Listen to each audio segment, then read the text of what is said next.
Hello friends, welcome to my channel commerce Gyan. Corporate account की series में आज हम पढ़ने वाले हैं सरेंडर ऑफ शेयर्स। देखिए, सरेंडर ऑफ शेयर्स क्या होता है, मीनिंग पढ़ लेते हैं इसका। If for any reason a share holder finds himself unable, किसी भी रीज़न से अगर कोई भी शेयर होल्डर अपने आप को क्या पाता है, अनेबल पाता है, किसके लिए, उस अमाउंट को जो बचा हुआ है कॉल्स पर उसको पे करने के लिए अपने आप को अनेबल पाता है, या फिर इन फ्यूचर वो करना नहीं चाहता या फिर वो कर नहीं पाएगा, तो ऐसे केस में वो शेयर होल्डर क्या करेंगे या करेगा, वो अपने शेयर्स को क्या कर देगा, कंपनी को सरेंडर कर देगा, बता देगा। सरेंडर मतलब इन्फॉर्म कर देना कंपनी को कि मैं आगे के अमाउंट इस पर पे नहीं कर पाऊंगा। क्लियर। अब यहाँ पे देखिए, सरेंडर करने से मतलब क्या है, वो शेयर तो सरेंडर करेगा ही करेगा, उसके साथ में उसका जो राइट था उनमें, ठीक है, वो जो राइट था, वो जो ओनरशिप थी उसकी, उसको भी वो सरेंडर करेगा। कैसे, मतलब अपनी इच्छा से, ठीक है। इसमें कंपनी की इच्छा नहीं, उसकी खुद की इच्छा होती है, वो खुद करता है ऐसा। पढ़ते हैं, surrender of share by a share holder voluntarily surrendering his shares and the right vested in the share of the company.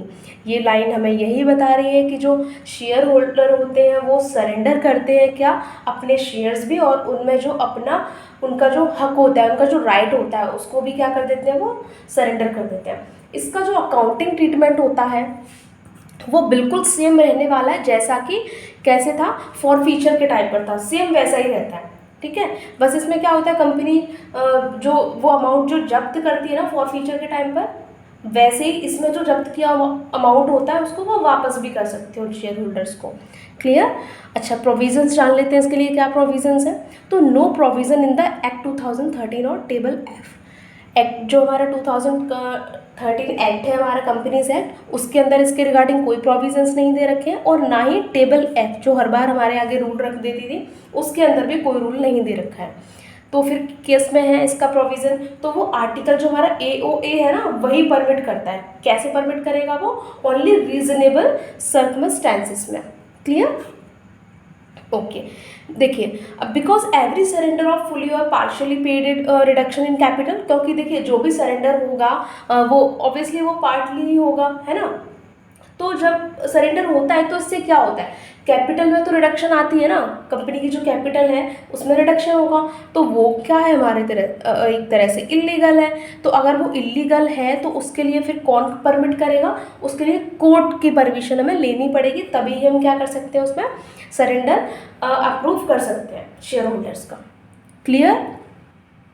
ठीक है। हमें 2 पॉइंट्स पर बस अपनी जो है वो फोकस रखना है, क्या है कि इसको वॉल्यूंटरीली किया जाता है, अपनी इच्छा से करते हैं शेयर होल्डर, तब करते हैं जब वो उन्हें पता होता है कि अब वो पे नहीं कर पाएंगे अमाउंट, या फिर फ्यूचर में वो पेमेंट नहीं कर पाएंगे, तब वो ऐसा करते हैं, और उनमें जो उनका राइट होता है वो भी चला जाता है, वो भी सरेंडर हो जाता है, उनकी जो ओनरशिप थी वो भी चली जाती है।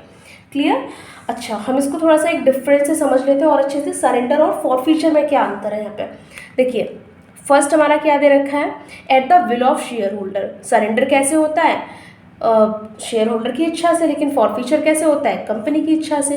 क्लियर। कंपनी क्या करती है, शेयर होल्डर्स को नोटिस भेजती है 14 डेज पहले कि आप पेमेंट कर दो, नहीं तो आपके शेयर होल्डर जो शेयर्स है वो क्या कर लिए जाएंगे, फॉरफीट कर लिए जाएंगे, कैंसिल कर दिए जाएंगे।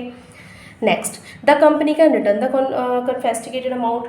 जो कंपनी है वो क्या कर सकती है, जो जब्त किया हुआ अमाउंट होता है उसको वापस कर सकती है सरेंडर वाले केस में, लेकिन फॉरफीचर वाले केस में ऐसा पैसा वापस बिल्कुल भी नहीं किया जाता है, जो जब्त किया हुआ पैसा होता है वो बिल्कुल वापस नहीं किया जा सकता है। और क्या होता है, old share can be exchange for new shares of same और लोअर फेस वैल्यू। जो ओल्ड शेयर्स है ना, उनको क्या करा जाता है, एक्सचेंज कर दिया जाता है, या तो सेम फेस वैल्यू से और लोअर फेस वैल्यू से। लेकिन फॉरफीचर के टाइम पर क्या होता है, एक्सचेंज नहीं किया जाता, उनको री इश्यू किया जाता है। क्लियर। वहाँ पे एक्सचेंज पॉसिबल नहीं है, वहाँ पे होता है क्या, री issue of shares. Clear. I think आपको बहुत अच्छे से समझ में आ गया, और इसमें इससे ज़्यादा इस टॉपिक में कुछ है भी नहीं है। तो थैंक यू फॉर वॉचिंग, और अगर वीडियो इन्फॉर्मेटिव लगी हो तो प्लीज़ लाइक एंड सब्सक्राइब कर दीजिए।